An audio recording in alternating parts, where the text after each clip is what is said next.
260 jours de Jésus. Mission des envoyés, des émissaires.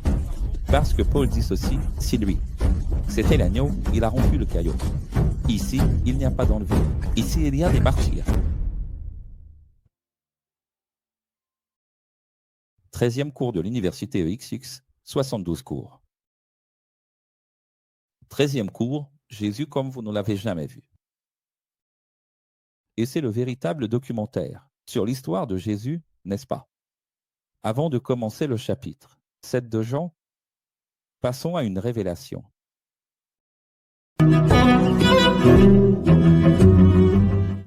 Je parlais avec tout le monde samedi ici à l'école et soudain une révélation m'est venue, j'ai dû m'arrêter pour l'écrire. Et je devais vous apporter cette révélation ici, regardez. Je vous ai toujours dit que la culture est différente, de l'intelligence, que c'est différent du savoir, que c'est différent de la sagesse, parce que la sagesse, c'est l'adhésion. La vision. Et regardez comme c'est merveilleux. Enfin, après de nombreuses années, je suis arrivé à cette synthèse. Matthieu, c'est l'intelligence. Marc, c'est la connaissance. Luc, c'est la culture. Et Jean, c'est la sagesse. C'est incroyable, c'est merveilleux. Musique, Wernet. Regardez, Matthieu est le logique, le mathématicien, l'évangile rationnel, destiné aux Hébreux. Marc, c'est à travers Pierre, ou Pierre à travers Marc. La connaissance. N'était-ce pas Pierre qui disait « Croissez dans la grâce et dans la connaissance ». Luc, c'est la pure culture pour les Grecs, remplie de détails, beaucoup de détails historiques. Jean est un livre complètement différent. C'est un livre de spiritualité, une vision spirituelle de Jésus, de qui est Jésus spirituellement. C'est pour cela qu'il est plus profond, parce que c'est de la sagesse, et la sagesse c'est l'adhésion. Vision. C'est pour ça qu'on aime, tant Jean. Les gens disent, l'évangile de Jean est universel. En quoi est-il universel? L'évangile de Jean, c'est la sagesse. D'ailleurs, il y a beaucoup de spirites et de catholiques qui disent déjà, il suffit de lire l'évangile de Jean pour comprendre. Et c'est vrai, il suffit de lire l'évangile de Jean pour comprendre, on devrait comprendre. Jean chapitre 7, après cela, Jésus parcourut la Galilée, se tenant délibérément éloigné de la Judée, car là-bas, de nombreux chefs religieux cherchaient à l'incriminer. Mais à l'approche de la fête juive des tabernacles. Faites bien attention. Qu'est-ce qui approchait? La fête juive des tabernacles. Les membres de la famille de Jésus lui dirent, qui est-ce qui lui parle? Les membres de la famille de Jésus. Les proches de Jésus, faites attention. Ceux qui parlent ici ne sont pas des pharisiens, ce sont ses proches, ses parents lui ont dit, je pense que ce n'est plus le moment de garder le secret, Jésus. C'est intéressant comme le ton change complètement, non? Oui. Jusqu'à présent, on était habitué aux pharisiens, professeurs, maîtres, s'il vous plaît. Comme c'est la famille, il y a de l'intimité, ils l'ont vu grandir, ils lui ont changé ses couches. Non, ses frères déjà, regarde le niveau. Je pense que ce n'est plus le moment de garder le secret, Jésus. Il voulait lui donner des leçons. Tu devrais aller à Jérusalem, profiter de la foule religieuse pour dire la vérité, car la vérité, comme tu l'as toi-même enseigné, ne peut pas rester cachée. Ils utilisaient ses propres paroles contre lui. Quelle famille, quand même, ah. Jusqu'à ce que la famille comprenne un jour, n'est-ce pas? En attendant qu'elle comprenne, il va falloir que tu sois patient. Et Jésus répondit, ma famille, toutes mes actions doivent être guidées par la sagesse. Et vous ne comprenez pas. Vous n'êtes pas encore détesté comme moi, c'est facile pour vous de parler. Vous ne savez pas qu'on cherche à me tuer en Judée, ou bien vous avez oublié, ou alors vous le savez mais vous l'avez oublié.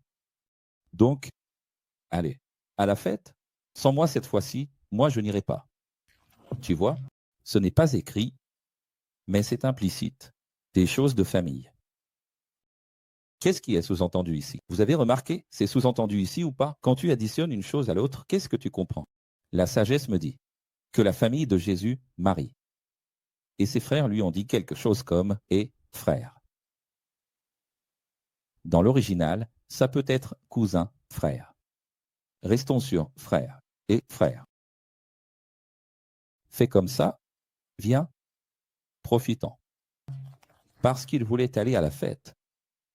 Ils avaient encore une mentalité d'église, ils avaient encore une mentalité plus testamentaire, biblique.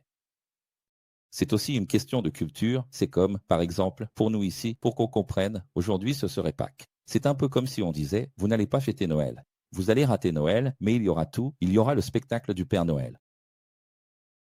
Il y aura le petit sapin, il y aura les petits cadeaux, il y aura tout, il y aura la chaussette. À Pâques, il y aura le chocolat, il y aura le petit lapin. À la fête de la Saint-Jean, il y aura de la patate douce, il y aura du maïs. Ils avaient vraiment envie d'y aller parce qu'il y avait de la bonne nourriture, de la musique. C'était bien, c'était agréable. Tu imagines, à cette époque, il n'y avait rien de bien, n'est-ce pas? Il n'y avait pas WhatsApp, il n'y avait rien, il n'y avait pas YouTube. Alors, ces fêtes et ces villes, c'était tout ce qu'ils avaient. Et ils avaient vraiment envie d'y aller, et Jésus a dit, vous ne comprenez pas. Allons-y, Jésus. Tu n'as pas toute cette dimension surnaturelle en toi? Tu seras protégé, allons-y. Jésus a dit, vous ne comprenez pas. Ils veulent ma tête là-bas. Il y a un moment pour que j'y aille, il y a un moment précis. Allez-y, vous. Quand il dit, allez-y, vous, ce n'est pas déjà clair. Quand il dit, allez-y, vous, Oui. allez-y, vous, c'est-à-dire, allez-y, vous, ça veut dire quoi? Vous avez vraiment envie d'y aller, hein? Vous ne voulez pas rater la petite fête de l'église, hein? La procession, le carnaval, ou peu importe ce que c'est. Allez, allez. Mais après qu'il soit parti à la fête, Jésus y est allé. Alors, Jésus a-t-il menti? Révélons.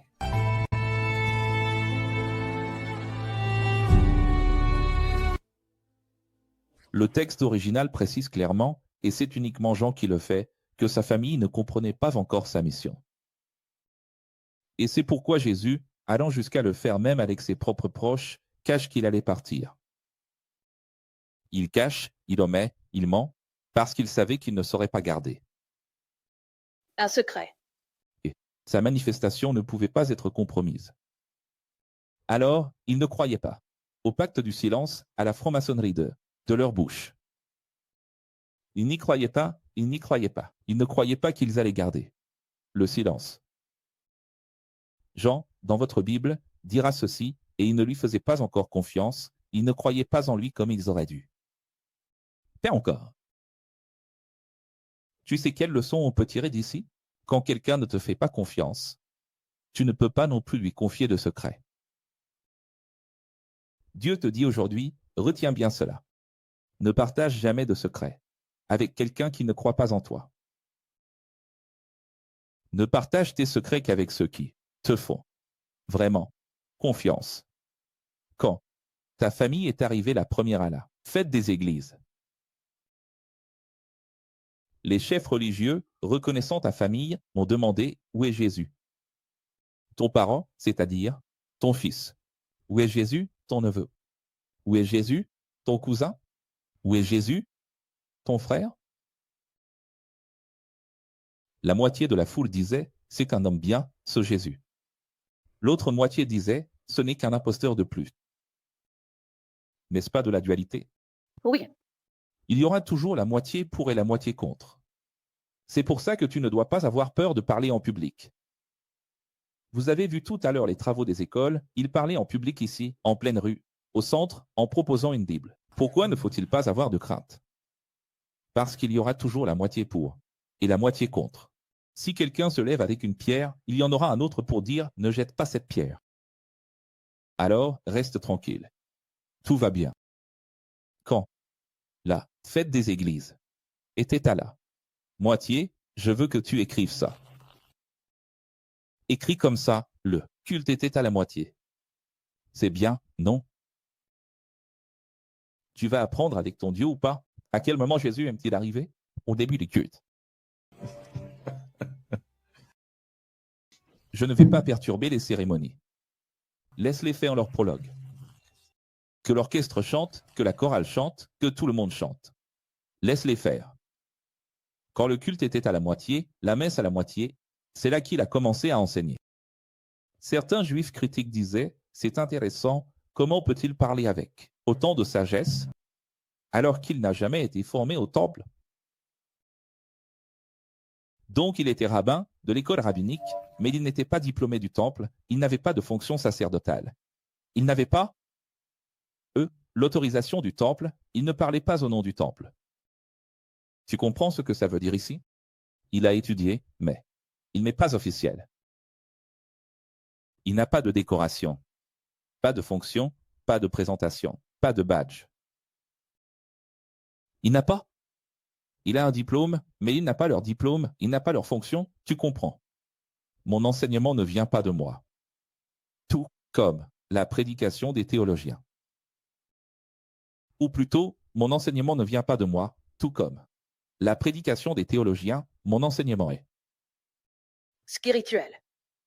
Voilà, c'est ça. Qu'est-ce que je dis et quelle a été la première révélation d'aujourd'hui? L'évangile de Jean est spirituel. Actuel. La sagesse, c'est la vision, et la vision, c'est la spiritualité. C'est voir de façon immatérielle. Mon enseignement ne vient pas de moi-même. Comme la prédication des théologiens, mon enseignement est spirituel. Et celui qui sera véritable, regardez comme c'est beau, reconnaîtra la cohérence de ce que j'enseigne. Mais celui qui ne l'est pas se contentera des illusions prêchées dans les synagogues, c'est-à-dire, aujourd'hui, dans les églises. S'il faut une bague, un diplôme, une formation intellectuelle, pour être écouté, ce sont là les exigences de ceux qui cherchent à s'exalter eux-mêmes. L'ego. Dans ma Bible, ce n'est pas écrit comme ça, professeur. Tu vas me faire confiance ou pas? Si tu ne fais pas confiance au professeur, je ne vous confie pas mes secrets. Attends, ça va. La grande question, c'est que dans ta Bible, ce sera écrit ainsi, et vous, prêchez, selon vos propres critères, vos apparences. L'apparence ici ne parle pas de vêtements. L'apparence fait référence à la formation extériorisée comme une bague, un diplôme, une tenue de diplômé, c'est-à-dire qu'il faut avoir ceci et cela pour être respecté. Ceux qui n'ont pas ceci ou cela ne sont pas respectés. Ceux qui ne portent pas de costume et de cravate ne sont pas respectés. C'est ça qu'il est en train de dire. Et dans ta Bible, il est écrit, selon vos critères, selon vos standards. Vous ne respectez que selon vos propres critères, qui sont des critères humains. Dans votre Bible, il est écrit pour sa propre gloire. La gloire ici, c'est l'ego. Qu'est-ce que tu penses que c'est, la gloire? La gloire, c'est l'ego. Donc, pour son propre ego, pour sa propre gloire, c'est-à-dire que les gens se forment dans la religion pour être respectés, pour être écoutés. Pour leur propre ego, c'est-à-dire, rien que dans ce petit passage, que tu m'écoutes pour la première fois, dans les 30 premiers jours, ou que tu me suives depuis le tout premier cours, rien qu'ici tu devrais tout comprendre, et sortir du système.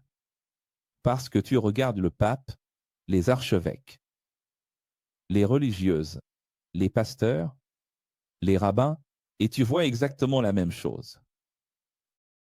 Alors tu te demandes, qu'est-ce que Jésus dirait s'il était là, maintenant, face à tout ce qui existe aujourd'hui, 2000 ans plus tard? La réponse est là. La même réponse. Jésus est le même hier, aujourd'hui, pour l'éternité. Il dirait exactement la même chose. Les normes, les exigences, les apparences, l'extérieur, la bague, le diplôme, la formation, la gloire humaine, l'ego, la reconnaissance, rien de tout cela. Alors, un chef religieux dit, « Nous savions que tu finirais par venir à la fête des églises. » Jésus répondit, « N'est-ce pas de Moïse? N'est-ce pas Moïse qui vous a donné une Bible que vous n'avez jamais comprise? » Beaucoup de ceux qui sont ici veulent m'incriminer et me condamner à mort. Et un autre chef répondit, « Ce serait l'œuvre du démon, car personne ici ne veut le tuer. » Ce chef, il voulait dire en fait, je vais juste rapporter la façon dont c'est dit ici à l'oral. Je ne vais pas l'écrire. Mais il voulait dire, tu es devenu fou. Tu joues maintenant la victime. Qui ici veut te tuer? Est-ce que quelqu'un ici veut te tuer? Je ne sais pas s'il y a une conspiration. Personne de l'église, aucun pasteur, personne ne veut le tuer. Les gens, c'est vraiment très grave. Vous voyez, ça ici, je ne sais pas quelle importance tu accordes à cela, parce que ça dépend de ta sagesse, ça dépend de combien tu es une vérité, mais c'est vraiment très sérieux. Parce que c'est à peu près ce qui se passerait si j'allais maintenant sur n'importe quelle place, avec un micro, ou devant n'importe quel temple. Si je commence à parler devant n'importe quelle église, ils vont dire exactement ça. Ils vont dire, tu es devenu fou. Qui est en train de te persécuter? Tu crois vraiment qu'un pasteur ou un prêtre te tuerait? Tu crois vraiment qu'un homme de Dieu de l'église te tuerait? C'est intéressant, non? C'est la même chose ou pas? Oui. Tu vois que rien n'a changé? Et là, Jésus a triplé la mise. Vous suivez tant de choses de la Bible, mais vous ne savez pas que l'essence des commandements existait avant Moïse. Vous, par exemple, vous pratiquez la circoncision le samedi. Et moi, je ne pourrais pas guérir quelqu'un le jour, que vous considérez comme sacré.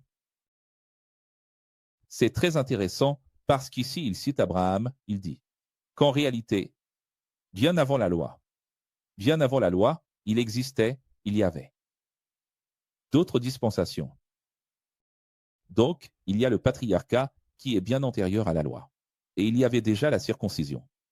C'est-à-dire, il cite tellement Moïse, Moïse, Moïse. Mais la circoncision était quelque chose qui venait d'Abraham. C'était un contexte bien antérieur.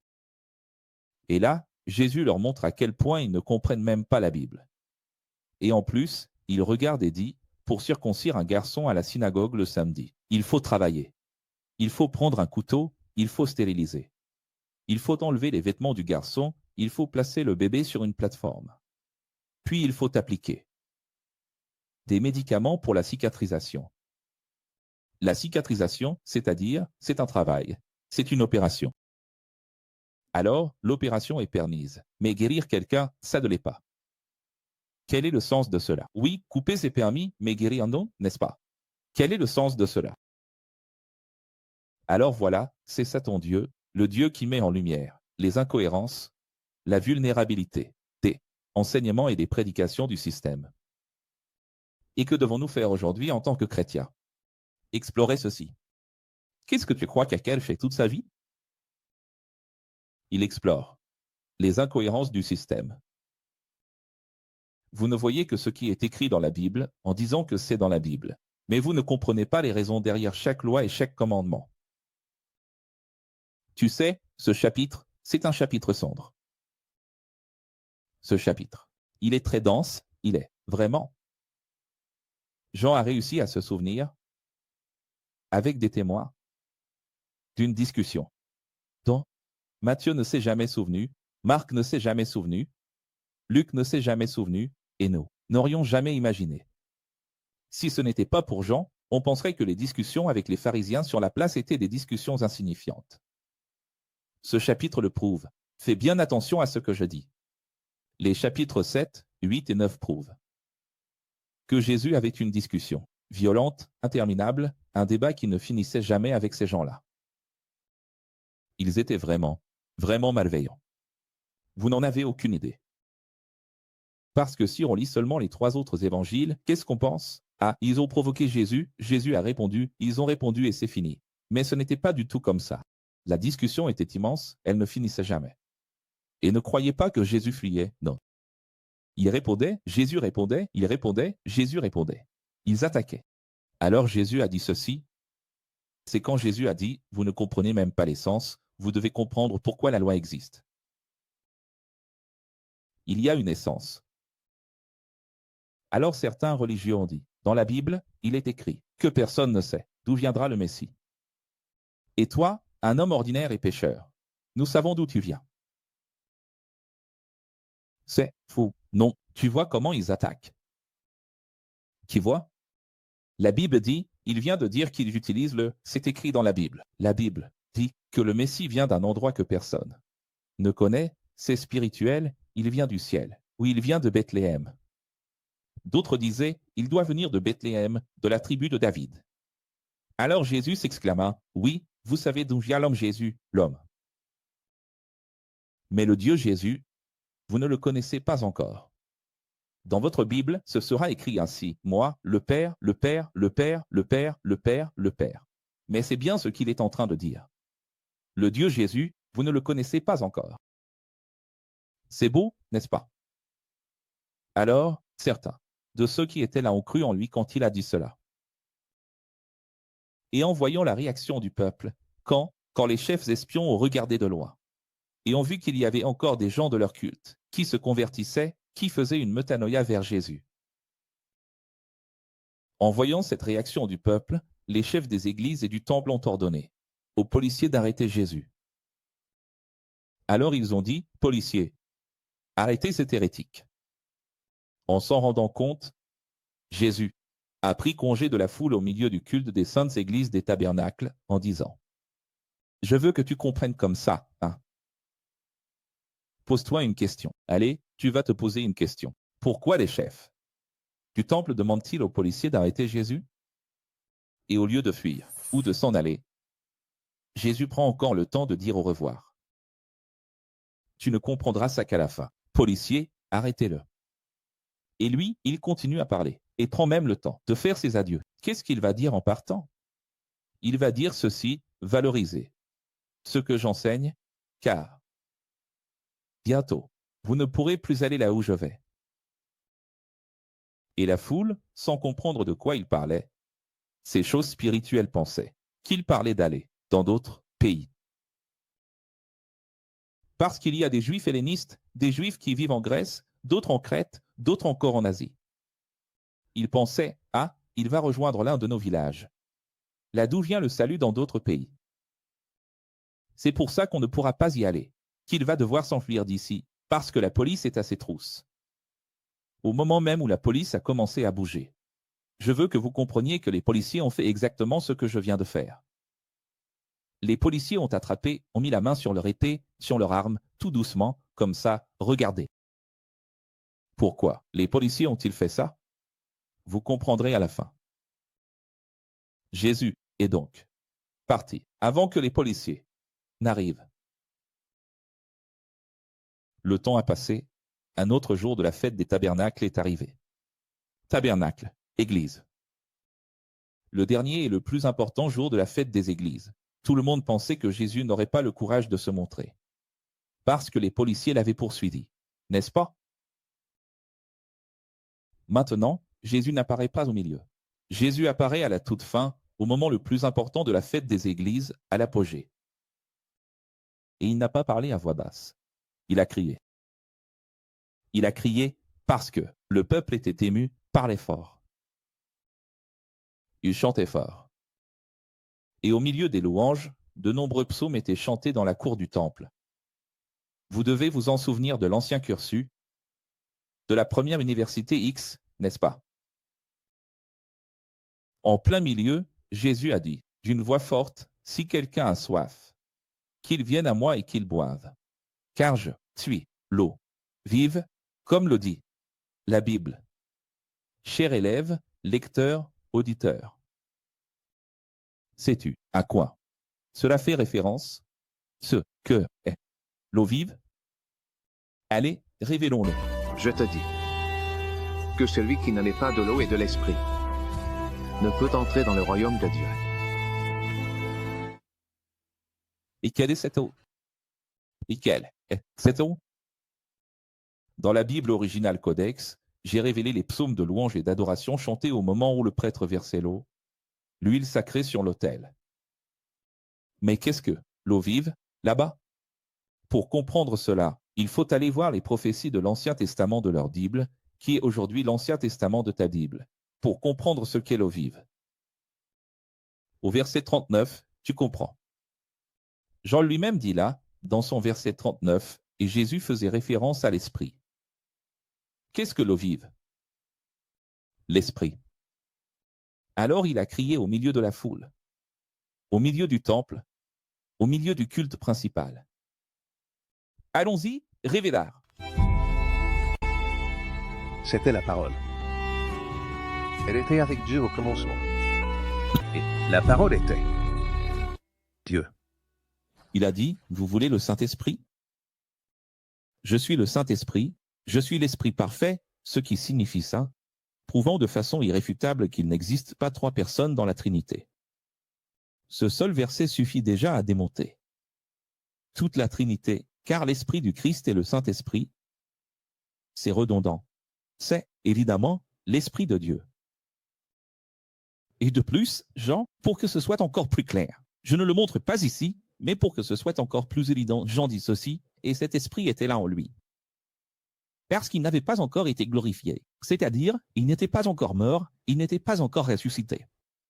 C'est seulement après qu'il est mort et ressuscité que cet Esprit à lui est venu jusqu'à nous. C'est-à-dire, le Saint-Esprit était en lui. Et qu'est-ce que les églises disent? Que le Saint-Esprit était là avec Dieu le Père. Il dit, quand j'arriverai là-bas, j'enverrai l'autre consolateur.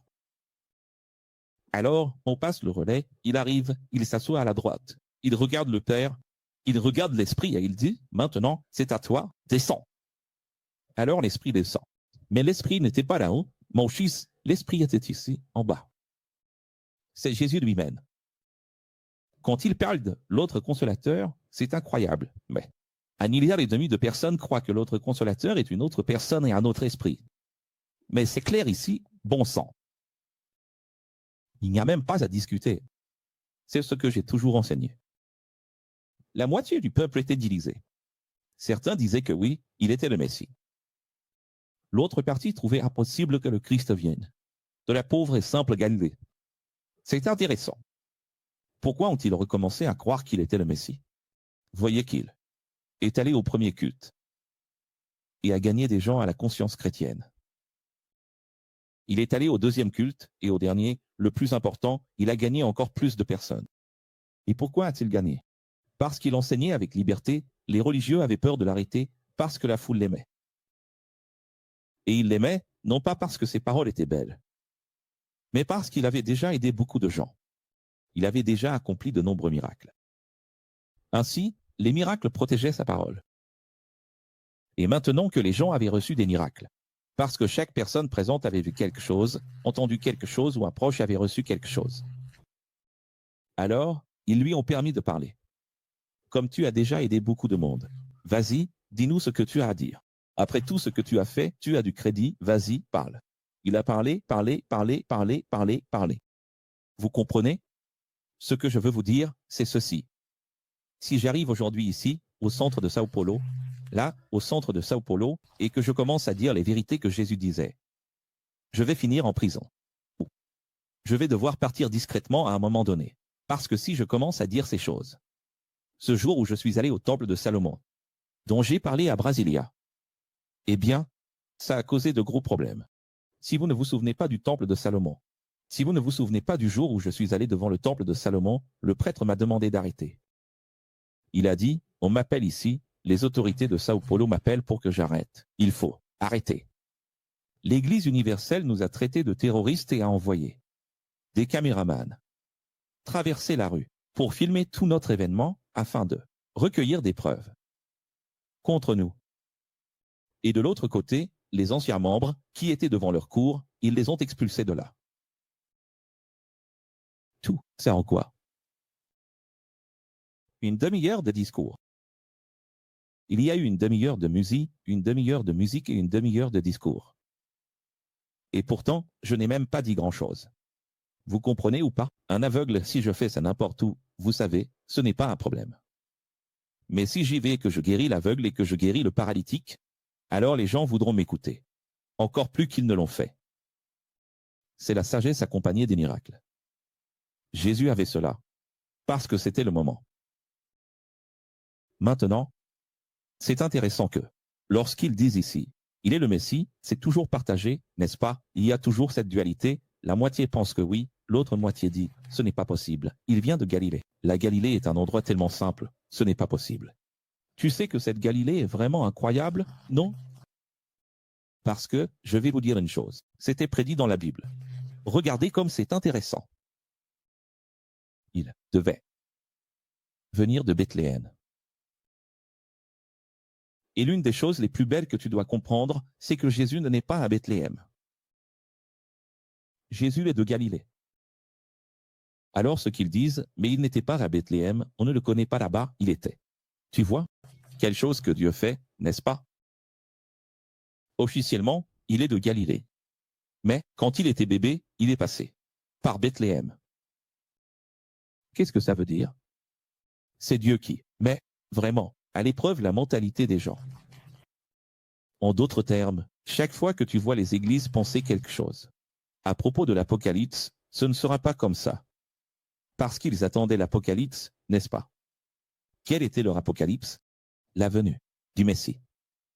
Toutes les synagogues attendaient l'Apocalypse, le jour où le Messie viendrait, détruirait les Romains et nous donnerait la victoire, le royaume. N'est-ce pas?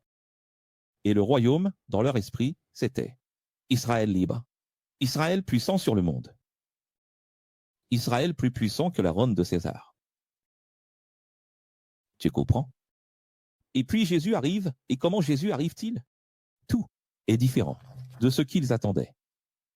Et ce n'est pas, tu vois, que ça vient différemment, de façon erronée, ça vient différemment avec une autre interprétation. Y a-t-il Bethléem dans la prophétie? Oui. Et y a-t-il Bethléem dans la vie de Jésus? Il y a Bethléem, mais pas comme il l'attendait. Y a-t-il un royaume dans la vie de Jésus? Oui, mais pas comme il l'attendait. Cela nous prouve tellement de choses. Cela prouve que maintenant, quand Jésus reviendra, ce sera la même chose. Qu'est-ce que vous pensez que sera la grande tribulation? Qu'est-ce que vous pensez que seront les fléaux? Qu'est-ce que vous pensez que seront les deux témoins? Qu'est-ce que vous pensez que sera l'antimachia? Là, même chose. Ce ne sera pas comme ils le disent. Ce sera ce qui est écrit dans la Bible, mais avec une autre interprétation. Cela prouve à quel point nous avons raison et à quel point tout le reste est faux. Alors les chefs du temple, voyant cette confusion, se sont précipités vers les policiers et ont demandé « Pourquoi n'avez-vous pas arrêté cet homme dès les premiers jours du culte ?»« Pourquoi, continue-t-il, à enseigner librement sans que vous ne fassiez rien ? La dernière fois, nous vous avons demandé de l'arrêter. Vous avez traîné. » On dirait qu'il y a Matrix. Maintenant, le jour le plus important de la fête, où il aurait dû être en prison, ou même ne pas être entré du tout, vous l'avez laissé entrer et parler ici, à l'intérieur. Vous savez ce que les policiers ont répondu? Certains policiers ont dit au chef du temple « Il se trouve, messieurs, que nous n'avons jamais vu personne enseigner comme lui. » Furieux, l'un des chefs religieux s'est exclamé « Vous aussi, vous avez été contaminé. Vous aussi, vous avez été trompé par cet imposteur. » Il fallait que ce soit cette classe inférieure de policiers sans éducation pour croire en un hérétique pareil. Voyez si quelqu'un de notre rang, de la classe des pharisiens, des sadducéens, ou quelqu'un de l'élite, a cru en lui. Non. Mais vous, imbécile, vous y avez cru. Vous croyez vraiment que c'est écrit comme ça? Il est écrit que les pharisiens ont dit « Vous, ce peuple minable, insignifiant, la racaille. Ce peuple, aide-moi avec les mots, comment dirait-on ça aujourd'hui dans notre langage? Ce gros peuple? Hein? Il n'y a que la classe C pour croire en ce type-là. Ce ne sont que des idiots. Les amis, ils ont traité les policiers d'idiots. Vous y croyez, vous? Pourquoi personne de notre classe n'a cru en lui? Parce que nous sommes sages. Mais maintenant, c'est révélé pourquoi ils ne l'ont pas arrêté. On y va. Mais Jean révèle qui était derrière l'ordre donné aux policiers de ne pas arrêter Jésus et de faire confiance à ses enseignements. Nicodème. Oui, Nicodème apparaît. Ils sont en train de discuter avec les policiers. Quand Nicodème voit tout cela, il s'approche, se dévoile. Et en tant que maître des maîtres respecté dans tout Israël, donc il dit « Nous ne pouvons condamner personne sans l'avoir d'abord entendu. » Et à cause de la position de Nicodème, eux, quand ils ont vu Nicodème, ils ont tout de suite compris, n'est-ce pas? Là, ils avaient déjà compris pourquoi. Jésus s'était infiltré. C'est-à-dire, Nicodème faisait office de Mossad pour Jésus. Il arrivait à faire entrer Jésus dans les endroits les plus difficiles pour qu'il puisse parler quelques minutes, et cela avec la protection des policiers. Et grâce à la position de Nicodème, la discussion s'est terminée et tout le monde est rentré chez soi. Voyez l'importance de Nicodème dans la vie de Jésus en tant que juge de la Cour suprême. Incroyable, n'est-ce pas? Très beau. Jean 8. Un autre jour, en essayant d'incriminer Jésus, des religieux ont amené une femme prise en flagrant délit d'adultère et ont demandé, déjà certains, que Jésus irait à l'encontre de la Bible, comme il le faisait toujours historiquement. Oh Jésus.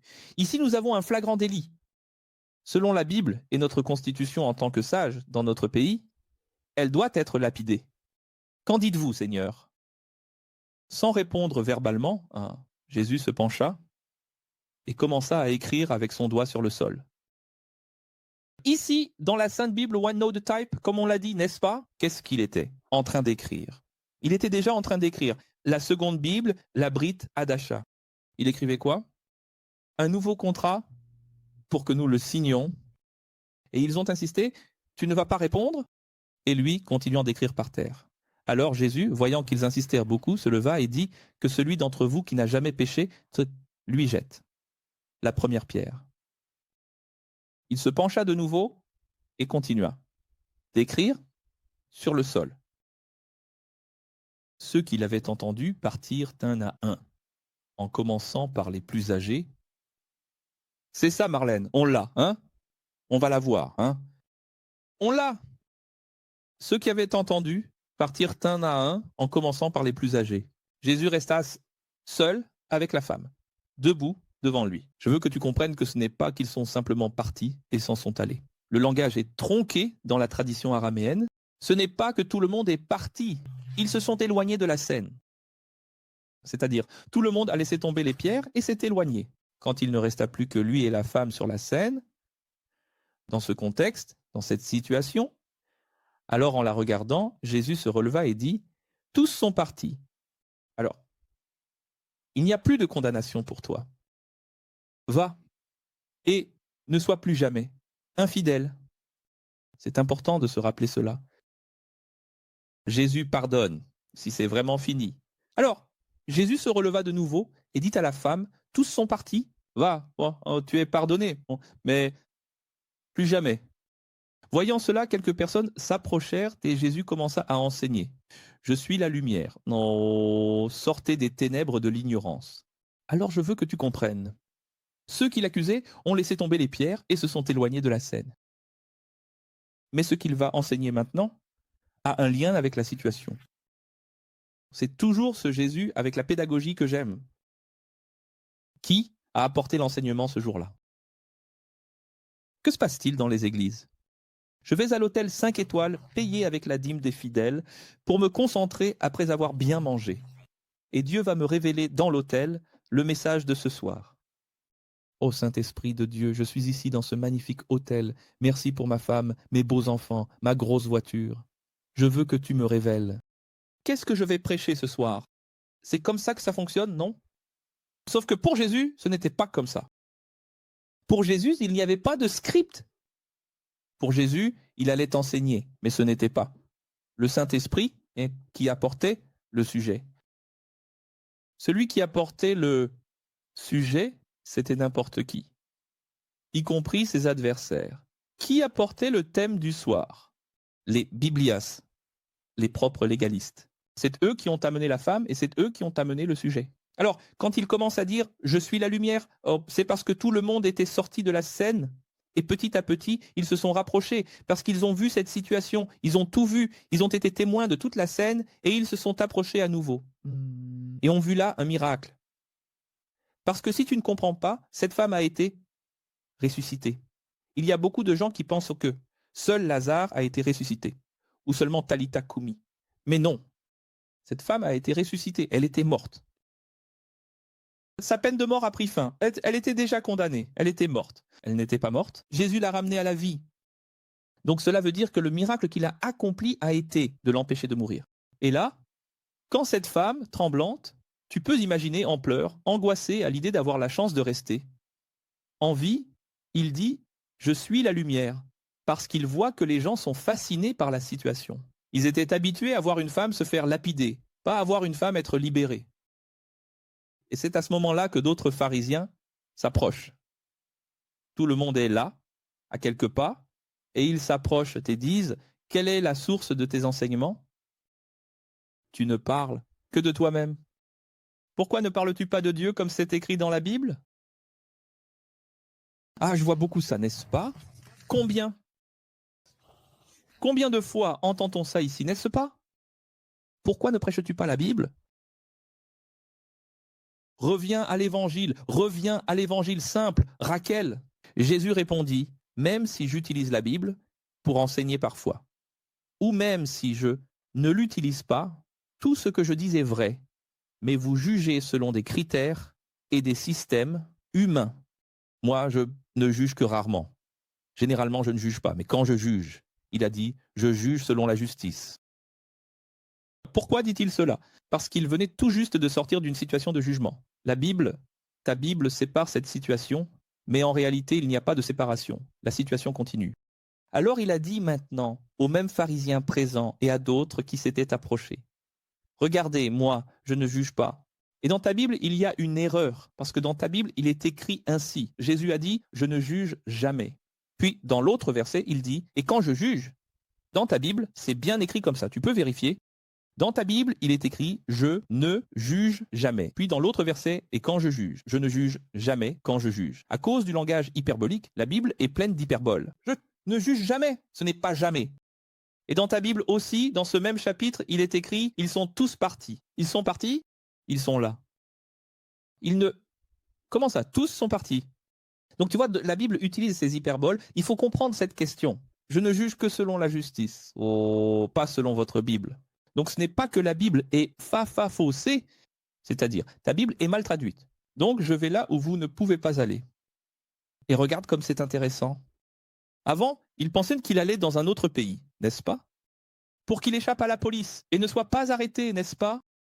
Maintenant, ces religieux ici pensaient dès qu'il parlait de se suicider. Parce que c'était courant, comme c'est aussi courant aujourd'hui, que des chefs hérétiques se suicident. Ils ont pensé, là où il va, nous ne pouvons pas aller, il va se suicider. C'est fou, non? C'est comme ça, n'est-ce pas? Et ce n'est pas pareil aujourd'hui. Tu sais que c'est le même langage? Tu sais combien de fois on m'a déjà dit, je suis un chef hérétique qui va ensuite vous emmener tous sur une montagne pour qu'on se suicide ensemble? Tu sais combien de fois on m'a déjà dit ça? C'est le même esprit. N'est-ce pas le même esprit? C'est le même esprit. Bon. Mais certains Juifs ont cru en son enseignement et à ceux-là, Jésus a dit, soyez constants et vous serez mes disciples et vous connaîtrez la vérité et la vérité vous sortira du système. Grand verset utilisé par Bolsonaro, n'est-ce pas? Mais de quel système parle-t-il? Tu crois qu'ils ont aimé ça? On lit toujours ça, n'est-ce pas? Vous connaîtrez la vérité et Greater, magnifique. Mais ce jour-là, ce n'était pas du tout magnifique. Ils n'ont pas aimé ça. Quand Jésus a dit, vous connaîtrez la vérité, vous serez mes disciples et vous serez libérés. Ils ont répondu, libérés de quoi? Je ne te comprends pas, Jésus. Nous sommes juifs, nous sommes enfants d'Abraham, nous sommes de la Bible, nous sommes de l'Église. Être libérés de quoi? Je suis né dans une famille chrétienne, j'ai toujours été à l'église, j'ai toujours été catholique, j'ai toujours été évangélique, baptisé, j'ai reçu le Saint-Esprit, j'ai reçu des dons, j'ai tout eu. Alors pourquoi tu dis que je dois être libéré? De quoi? Quoi? De quel système parlez-vous, professeur Jésus? Nous sommes de l'église, enfants d'Abraham, nous sommes libres. Pourquoi devrions-nous être libérés? Nous avons été esclaves quand, hein? Tu as déjà imaginé la scène, l'un regardant l'autre en disant, tu te souviens d'une fois où on a été esclave? Quelqu'un ici a-t-il été esclave? Esclave? Je ne te comprends pas. Donc c'était difficile d'enseigner, tu vois. C'était un environnement difficile, pas très différent de ce chat de temps en temps. C'est bien ça. N'est-ce pas? Après la nouvelle méthode, c'est mieux. Si vous connaissez la vérité, vous serez vraiment libre. Parce que vous ne l'êtes pas encore. Vous avez le verre plein. Et c'est exactement ce qu'il dit. Si tu penses que cette phrase est de moi, il a dit ceci, car il n'y a pas de place pour la vérité en vous. Dans ta Bible, il est écrit ainsi, mes paroles ne tiennent pas en vous. Autrement dit, c'est trop plein. C'est beau, n'est-ce pas? C'est exactement ce que nous enseignons ici tous les jours. Vers plein, vous dites être libre, mais vous ne l'êtes pas. Vous êtes encore sous de nombreux dogmes. Vous dites être enfant d'Abraham, mais vous ne faites pas ce qu'Abraham a fait. Vous dites être de Moïse, mais vous n'obéissez pas à ce que la Bible veut vraiment dire. Alors quelques-uns ont crié, « Regardez, je veux que vous fassiez très attention. » L'ego n'a jamais changé. L'ego a 6000 ans. L'ego est incroyable. Quand il a dit cela, quand il l'a prouvé, n'est-ce pas, dans sa réponse, il prouve en disant « Vous êtes libres, mais vous avez des dogmes. Vous êtes enfants d'Abraham, mais vous n'avez jamais fait ce qu'Abraham a fait. Vous qui êtes de Moïse, mais vous n'obéissez pas à la Bible et vous ne comprenez même pas la Bible. » Quand son argument était très bon, ils ont changé d'argument. C'est très intéressant parce que lorsque je me suis assis avec les témoins de Jéhovah et que j'ai prouvé la pyramide de Charles Taze Russell, alors ils disent « Mais Taze Russell n'est même plus considéré comme le fondateur des témoins de Jéhovah. Maintenant, ça a changé. » Et à chaque fois que vous arrivez à quelque chose, quand je dis « William Branham a dit cela et ce n'est pas arrivé », mais ce n'est même pas important. Quand vous arrivez à l'Église universelle et que vous dites « Edir Macedo », peu importe l'évêque. Ce qui compte, c'est mon Église et mon cœur. Quand vous parlez du pape, du Vatican, de l'histoire, du Moyen-Âge, la pièce est noire. Ça n'a pas d'importance. Ce qui m'importe, c'est que c'est un endroit pour faire mes prières. C'est le même esprit aujourd'hui. Tu savais? Tu veux voir le même esprit? Regarde bien. Quand ils ont vu qu'il n'y avait pas d'issue, que ce truc de fils d'Abraham n'a pas marché, que ce truc de fils de Moïse n'a pas marché, ils ont dit, nous sommes enfants de Dieu. Et ça arrive aussi très souvent quand on va dire aux gens, Dieu n'habite pas dans des temples faits de mains d'hommes.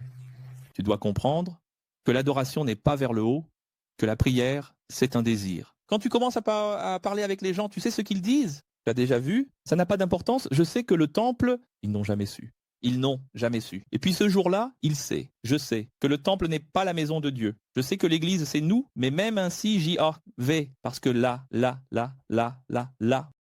Et ici, ils ont fait exactement la même chose, tu vois. Nous sommes enfants de Dieu.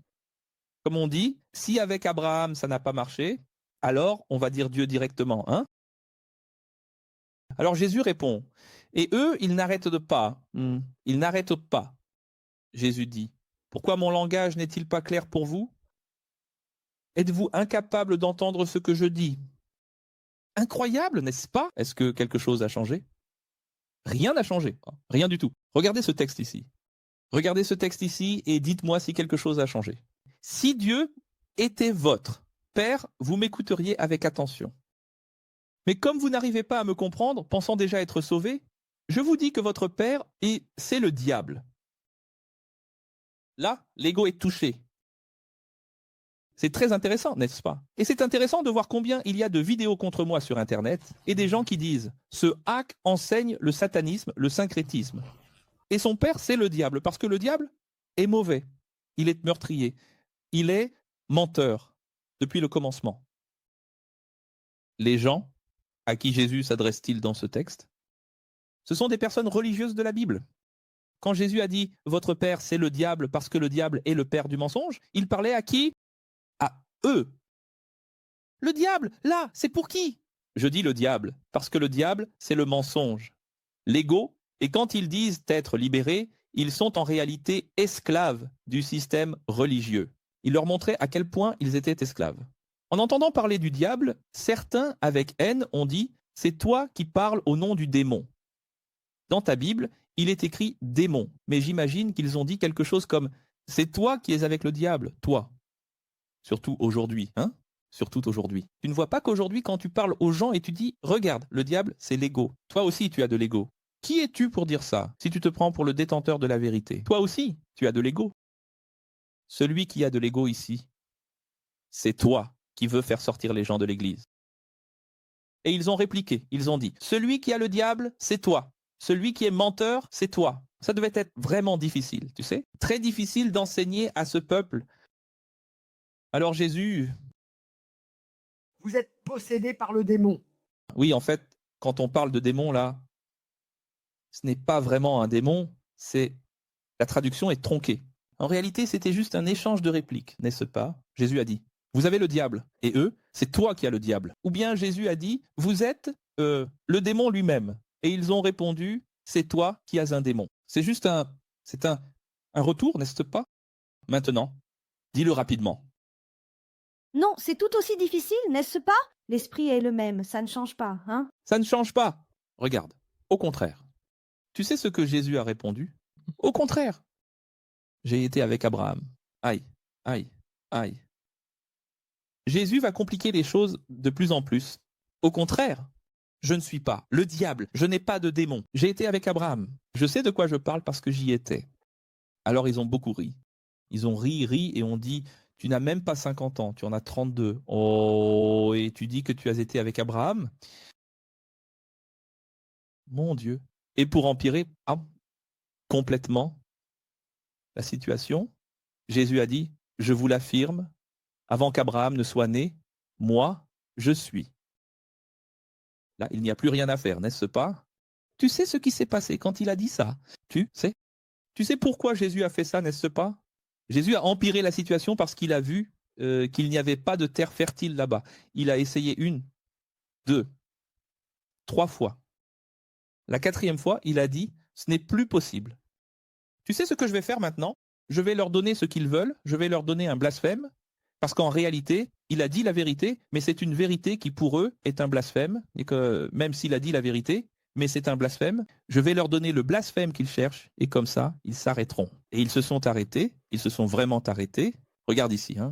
Alors, ils ramassèrent des pierres pour le lapider, mais Jésus se cacha et sortit de la cour du temple. Révèle. Jusqu'à quand nous laisseras-tu dans le doute? Moi et le Père, nous sommes un.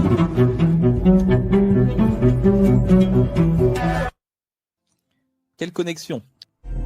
Tout est lié. Pourquoi connexion?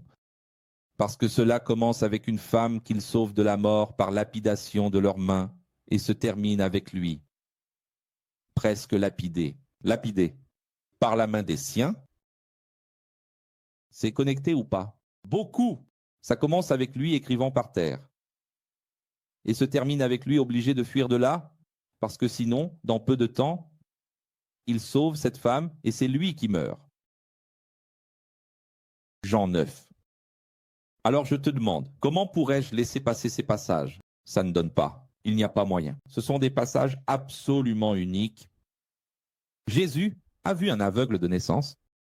Ses élèves ont demandé, « Professeur, qui a péché pour que cet homme naisse puni comme aveugle ?» Tu vois bien que ses élèves ne comprenaient encore rien à la conscience X des mystiques, n'est-ce pas?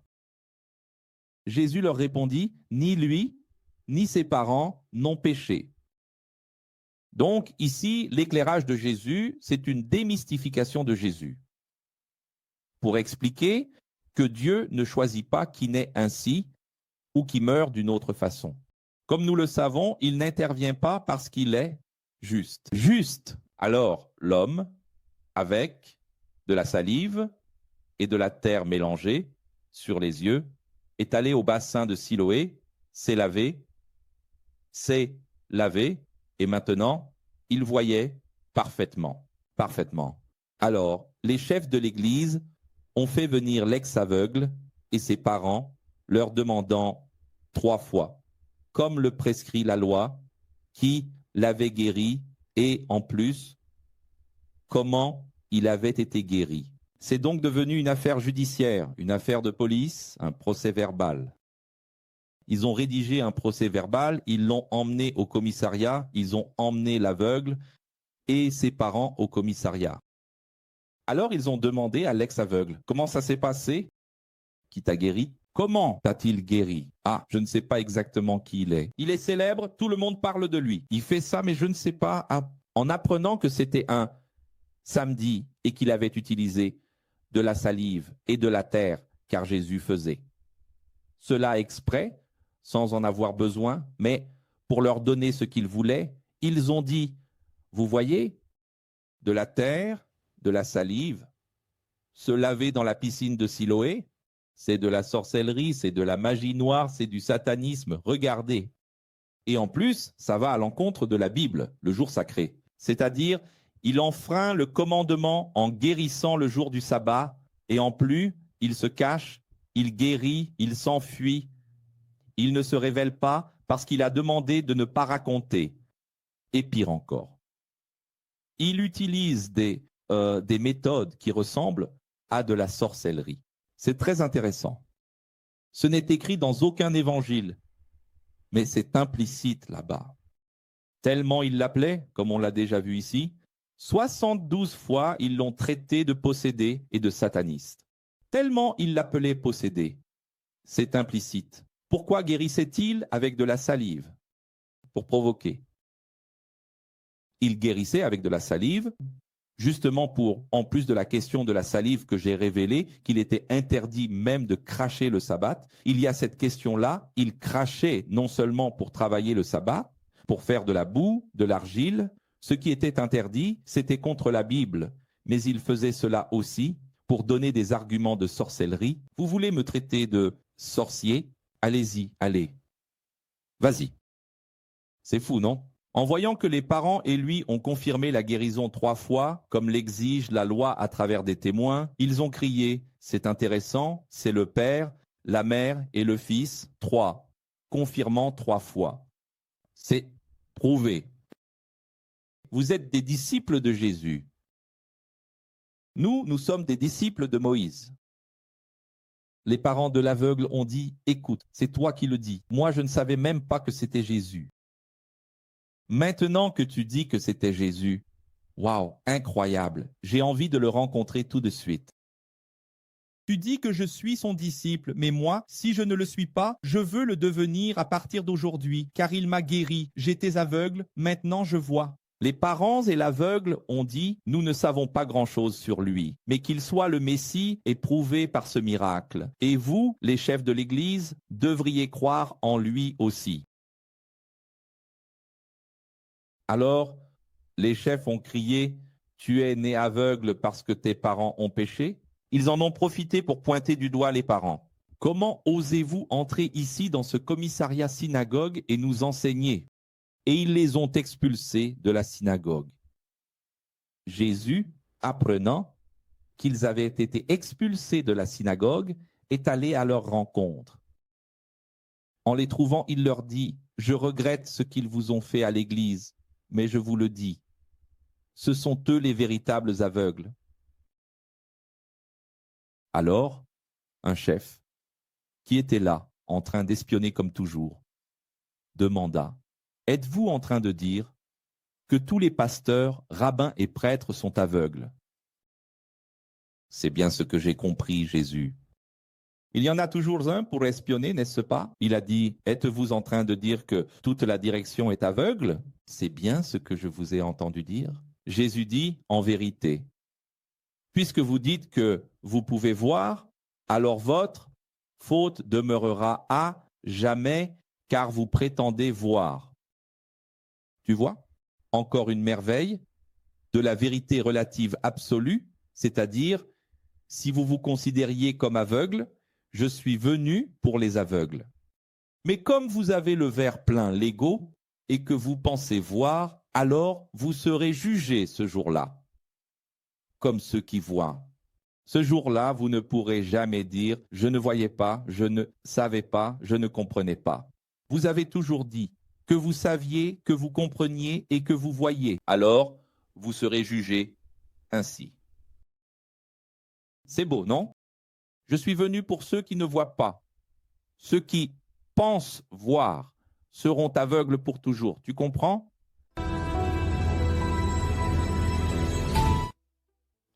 C'est ça ton créateur, ici en Delta. Le lait a une certaine valeur. Mais si le lait tourne, il devient du yaourt, qui vaut plus que le lait. Si le yaourt tourne, il devient du fromage, qui vaut plus que le yaourt et le lait. C'est ton Dieu, c'est la mathématique de ton Créateur. Celui qui est humilié et méprisé comme pécheur, hérétique, peu importe, tous ces nombreux titres d'humiliation du système. Tu as de plus en plus de valeur pour Dieu. Si on t'humilie encore plus, yaourt. Si on t'humilie encore plus, fromage. Si on t'humilie encore plus, un fromage de plus en plus cher. Et tu sais qu'il y a des fromages très chers, hein? À la lumière des grandes révélations de ce chapitre et de ce cours, à partir d'aujourd'hui, dis-le, à partir d'aujourd'hui, tu vas dire « Les églises sauvent, oui, elles sauvent, quand elles rejettent les âmes dehors. » C'est ça? Très bien. Montre le peuple ici. Aujourd'hui, avec l'arrivée de Julie Elson, Priscilla. Je priais. Pour 160 jours de vie. Quand Cordain ne nous a pas vraiment enfermés. Ce professeur de Nazareth est un pécheur. Vous tous, cet homme est dangereux. Ah, mais je ne fais que commencer. Pour Uo,